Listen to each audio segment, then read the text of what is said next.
হোটেলে খাইতে বসে যদি দেখেন একই টেবিলে আপনার সামনে গিয়েও ডাইল হাড় বাজি দিয়ে ভাত খাইতাছে, তাদের সামনে আপনি গোস্ত দিয়ে ভাত খাইতাছেন, তাহলে বিষয়টা আপনার কেমন লাগবে? এই যে ভাই, আপনারা আমার এখান থেকে 2 পিস গোস্ত নিয়ে খান।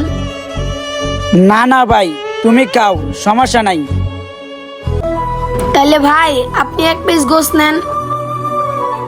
না ভাই, সমস্যা নাই, আমরা ডালের সবজি দিয়েই খাইতে পারবো। তুমি গরুর গোস্ত দিয়ে খাইতেছো, তুমি গরুর গোস্ত দিয়েই খাও। ভাই আপনারা শুধুই ডাইলার বাজি দিয়ে খাইতাছেন। ভাই এক টেবিলে বৈশা খাইতাছেন, এটা তো দেখতেও খারাপ লাগে। ভাই নেন না 1 পিস করে গোস্ত নেন, ভাই 1 পিস করে গোস্ত উঠায়া। ভাই সমস্যা নাই, তুমি গরু গোস্ত দিয়ে খাইতেছো, খাও। আমাদের অভ্যাস আছে ডাইল আর বাজিতে খাওয়ার। ভাই তাহলে আপনি 1 পিস উঠায় নেন।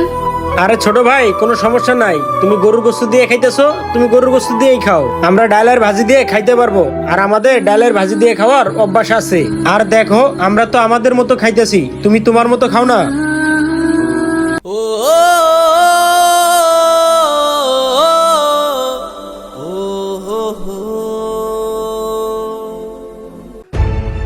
দেখছস কোত্থেকে টোকাই আইছে, হের গরুর গোস্ত আমাকে খাইতে কয়, আর আমাদের পকেটে টাকা নাই দেখে হের প্লেটের এটা গোস্ত আমাদের খাইতে হইব। আমরা কি এতটাই ফকির রে? ভাই আপনারা এই গোস্ত না খান, আপনাদের জন্য নতুন করে অর্ডার দেই।